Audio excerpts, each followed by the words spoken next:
गोरखपुर से जो यूपी की जनता की आवाज बना, रामलला के मंदिर का जिसके हाथों से काज बना, जिसने रामचरितमानस को घर घर तक पहुंचाया है। नमस्कार, यूपी अपडेट देख रहे हैं आप और यूपी अपडेट में आज होगी चुनावी चर्चा। चुनावी चर्चा में आज बीसलपुर के ऐसे कवि मौजूद हैं जिनकी बीसलपुर और पीलीभीत ही नहीं बल्कि पूरे उत्तर प्रदेश में ख्याति मशहूर है। हमारे साथ वैभव अवस्थी जी मौजूद हैं जिनको राम पर लिखना बेहद पसंद है और अक्सर राम पर उनकी पंक्तियां आपने सोशल मीडिया के माध्यम से सुनी होंगी। वैभव जी, आपका बहुत बहुत स्वागत है। चुनाव चल रहा है यूपी का। धन्यवाद दादा। कुछ ऐसी पंक्तियां सुनाओ कि यूपी के चुनाव में एक बार फिर लहर दिखाई दे। जी दादा, आपके यूपी अपडेट चैनल का मैं बहुत बहुत आभारी हूँ।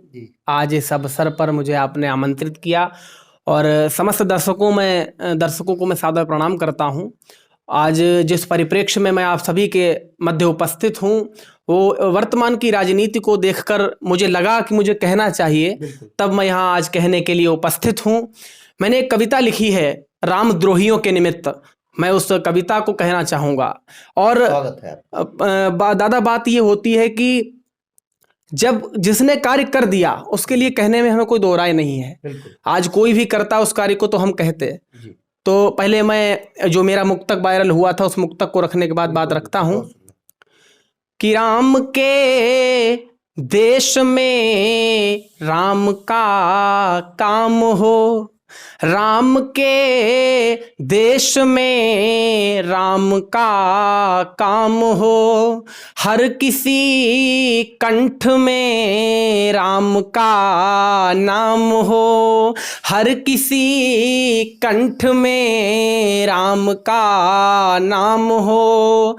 लो स्वयं फैसला कर दिया राम ने, लो स्वयं फैसला कर दिया राम ने, राम के देश में राम का धाम हो, राम के देश में राम का धाम हो, राम के देश में राम का धाम हो। आज जिस कविता के निमित्त मैं आप सभी के समक्ष उपस्थित हूं, मैं उस कविता को सीधा सीधा रखता हूं। आदरणीय योगी आदित्यनाथ जी मुख्यमंत्री उत्तर प्रदेश, आदरणीय नरेंद्र दामोदर दास मोदी प्रधानमंत्री, हमारे देश के शीर्ष नेतृत्वकर्ता, जो जिनके नेतृत्व में आज जो कार्य हो रहे हैं वो पूरी दुनिया देख रही है और पूरी दुनिया में उन्होंने तिरंगे को फहराने का कार्य किया है। मैं उनके निमित्त आज कविता पढ़ना चाहता हूं। मुझे लगा कि मुझे कहना चाहिए, तब मैं कहता हूं। निवेदन करता हूं यूपी अपडेट के समस्त दर्शकों के लिए, आप सभी सुनिएगा, आशीष दीजिएगा। मैं निवेदन करता हूं। गोरखपुर से जो यूपी की जनता की आवाज बना, गोरखपुर से जो यूपी की जनता की आवाज बना, रामलला के मंदिर का जिसके हाथों से काज बना, जिसने रामचरितमानस को घर घर तक पहुंचाया है और अयोध्या से काशी तक भगवा ध्वज लहराया है, जिस बिल्डोजर ने यूपी से भ्रष्टाचार मिटाया है, जिस बिल्डोजर ने यूपी से भ्रष्टाचार मिटाया है, जिसने यूपी के गुंडों को जेलों तक पहुंचाया है, जिसने यूपी के गुंडों को जेलों तक पहुंचाया है। लोकतंत्र के उस नायक को हम यूपी में लाएंगे, लोकतंत्र के उस नायक को हम यूपी में लाएंगे। रामद्रोहियों की छाती पर भगवा ध्वज लहराएंगे, रामद्रोहियों की छाती पर भगवा ध्वज लहराएंगे, रामद्रोहियों की छाती पर भगवा ध्वज लहराएंगे। और समस्त दर्शकों से निवेदन करता हूं कि उन रामद्रोहियों को भूल नहीं जाना जिन्होंने जनता के पैसे से सैफइयों का श्रृंगार किया, जिन्होंने नंगा नाच नचाया।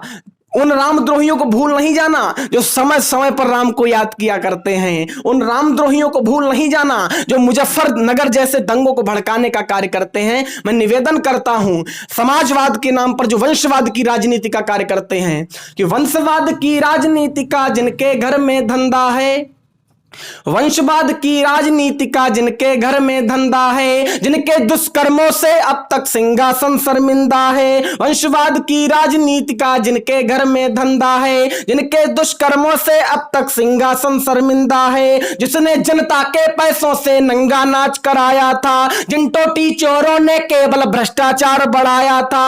जिसने शहरों को जलवाकर दंगों को भड़काया था, जिसने शहरों को जलवाकर दंगों को भड़काया था। अपने कार सेवकों पर जो गोली बम चलवाया था, अपने कार सेवकों पर जो गोली बम चलवाया था। हम ऐसे पापी वंशों को सत्ता नहीं दिलाएंगे, हम ऐसे पापी वंशों को सत्ता नहीं दिलाएंगे।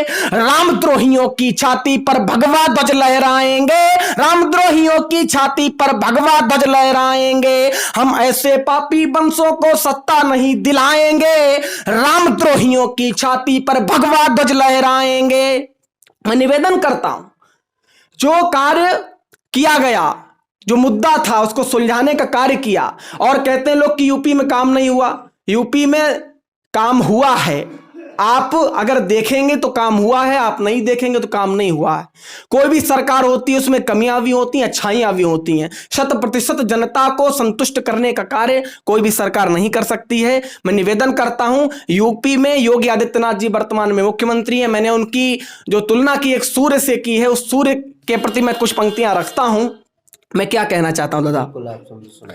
वह सूरज जो अब यूपी में हर घर की अभिलाषा है, वह सूरज जो अब यूपी में हर घर की अभिलाषा है। वह सूरज जिसकी लाली से हर हिंदू को आशा है। वह सूरज जो वंशवाद की जड़ का मूल मिटाएगा। वह सूरज जो कुछ वर्षों में महासूर्य बन छाएगा। जिस सूरज ने रामलला का मंदिर भव्य बनाया है, जिस सूरज ने रामलला का मंदिर भव्य बनाया है, जिस सूरज के रथ ने परिवर्तन का चक्र चलाया है। हम ऐसे सूरज को घर का चौकीदार बनाएंगे, हम ऐसे सूरज को घर का चौकीदार बनाएंगे। रामद्रोहियों की छाती पर भगवा ध्वज लहराएंगे, रामद्रोहियों की छाती पर भगवा ध्वज लहराएंगे। जिस सूरज, हम ऐसे सूरज को घर का चौकीदार बनाएंगे। रामद्रोहियों की छाती पर भगवा ध्वज लहराएंगे, रामद्रोहियों की छाती पर भगवा ध्वज लहराएंगे। धन्यवाद दादा। बहुत सुंदर वैभव, बहुत सुंदर। तो ये कवि हमारे साथ मौजूद थे वैभव अवस्थी, जो लगातार भगवान राम को लेकर चर्चित रहते हैं और उन पर नई नई पंक्तियां और नए नए आविष्कार कह दें तो लिखते हैं। वैभव जी, आपका बहुत बहुत धन्यवाद हमारे खास प्रोग्राम में आने के लिए, और हम चाहेंगे कि आप नित्य नई ऊंचाइयों को रोज छुए। कैमरा सहयोगी प्रशांत मिश्रा के साथ आशुतोष मिश्रा, यूपी अपडेट, पीलीभीत।